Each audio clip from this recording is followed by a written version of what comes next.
Hey there, Terrence Irving, Connecticut wedding photographer. It's late May here in Connecticut, which means the quarantine is sort of coming to an end. People are starting to get out and about a little bit more. Life looks like it's coming back to normal just a little bit. Very slowly, but it's getting there. If you're watching this video, that probably means that you're back to planning your wedding or just getting started. So watch on for 8 free Google apps that will help you plan your wedding more effectively. Before we jump into the apps, let's set things up. First, create yourself a Google account.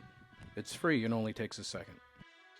Now in the blog post, I explain the differences between you and your fiancé having separate accounts or sharing a single joint account while you're wedding planning. Step 2 is easy too.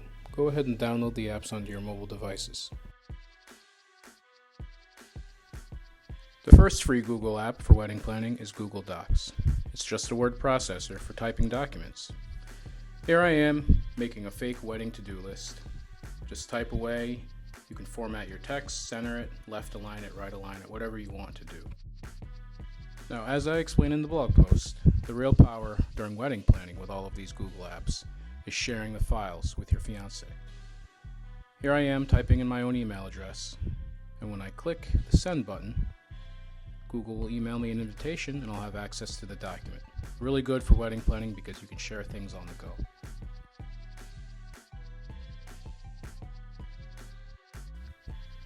Next up is Google Sheets. That's Google's answer to spreadsheets or worksheets. Microsoft Excel comes to mind. For the first part of this, I'm just going to set myself up with basically organized wedding vendor data. I'm just going to type words, no numbers.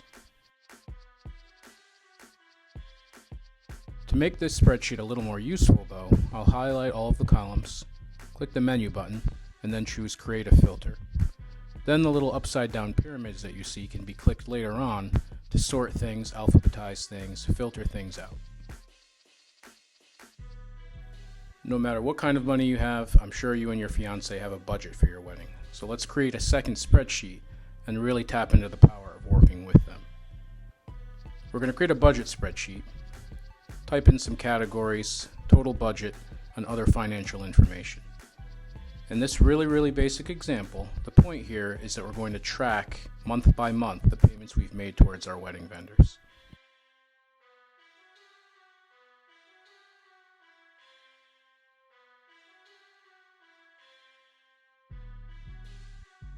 What I'm doing here is highlighting all of the cells that are going to hold actual dollar values, clicking the Format button, which is the capital A in the top right corner, and then formatting those cells to hold currency or dollar values.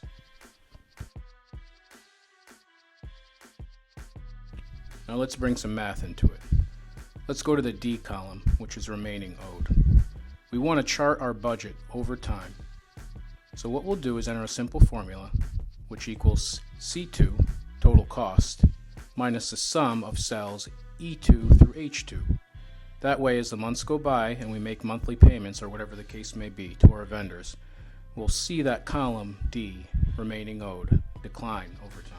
Now let's bring the example all the way together here. We'll say that row 2 is for our venue.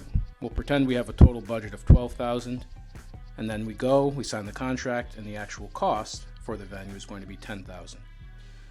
The month of June goes by, we make a payment of $2,500, and we see that the remaining owed is now $7,500. Then of course, if you use this for your entire wedding, that's where the real power comes in, because you can track the total amount that you have as a budget and see how that declines over time, check yourselves to see if you're staying on budget, so forth and so on. Just like Google Docs, Sheets allows you to share files too.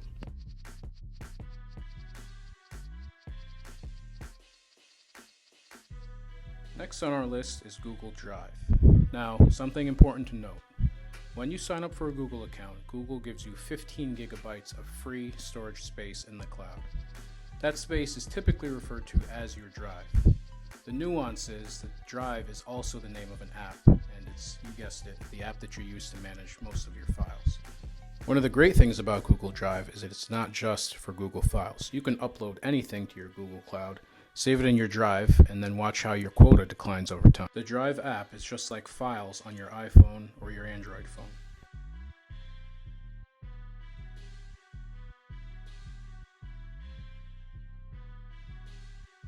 Now there are two things I want you to know about shared folders on Google Drive. The first one is the icon that denotes a shared folder. It shows up just to the right of the folder name after the folder has been shared.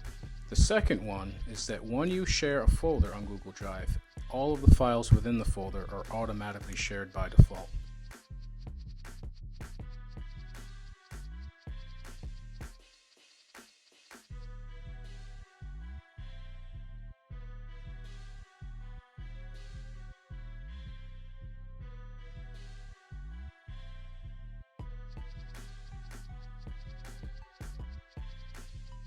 As you can see, I've created a test file here. It's a docs file, saved it to the shared folder, and it's shared by default. You can tell because of the icon next to it. So here I am just unsharing it because I don't want anybody else to have access. Next up is Google Photos. One of the best features of this app is the automatic backup and sync of your photos. So just head over to Settings to configure it. A warning to couples who are using a shared Google account though. You'll probably want to make sure that Photos isn't automatically backing up pictures to that shared account, because you don't need your fiancé to accidentally see your wedding dress before the big day comes. As far as wedding planning goes, the real power in Google Photos is shared albums. Creating a shared album is really easy. Just select the photos that you want, create a new shared album, and share it with your fiancé. This is great for taking screenshots and sharing them, as well as taking pictures with your phone when you start to look at venues together.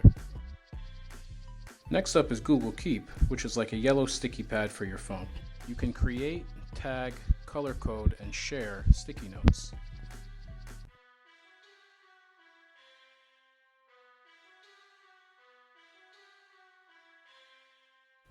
And now for Google's most well-known app, Gmail. I'm using it in my web browser here just to set things up with tags and filtering, but the apps are great too.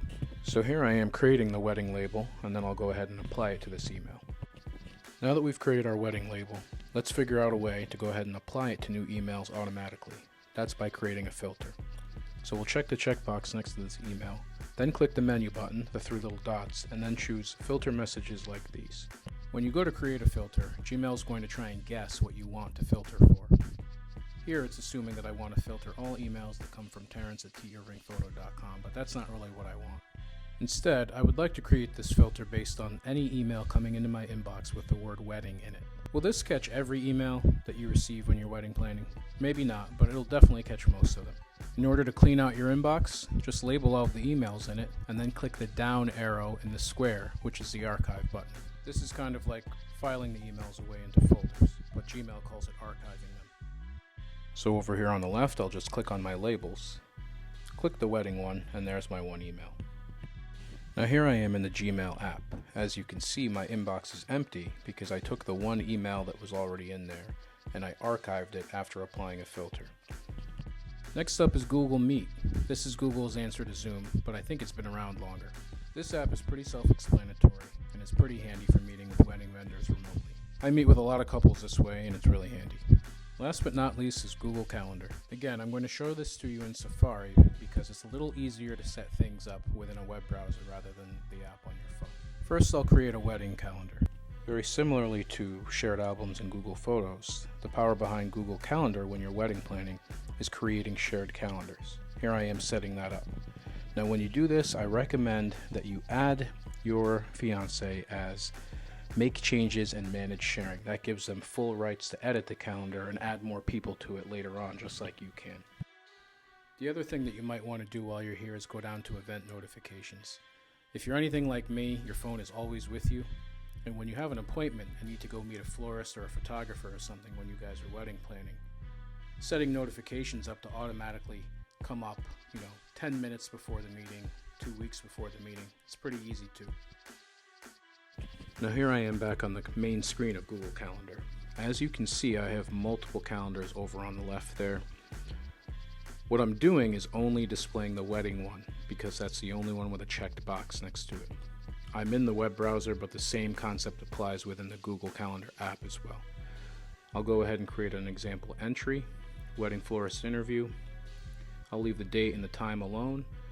I'll add guests, but this is myself, which is redundant. I'm just doing it as an example. And then lastly, you'll see join with Google Meet. That's really handy too if you'd like to meet virtually with your invited guests. And now here's the Google Calendar app. As you can see, our reddish orange calendar entry is there for wedding florist interview. You can click on that and view all of the information. And that's that. So after watching the demonstrations in this video, you might be wondering, why bother? Well, I already told you that these apps are free. So you lose nothing by at least trying them out. But the big thing is the integration and the sharing ability. I mean, it's 2020, you're getting back out there to check out venues, meet with photographers, meet with florists. Being able to be separate from your partner, share all the information that you both need, such as a calendar, look at that, all those colors. Being able to do all of that on the go is really, really convenient with Google's apps. I don't work for Google, never have, never will, but these are products that will really help you plan your wedding in a really easy way. Again, I'm Terrence Irving, TIrvingPhoto.com, Ledger, Connecticut wedding photographer. Thanks for checking me out on YouTube. Stay safe out there.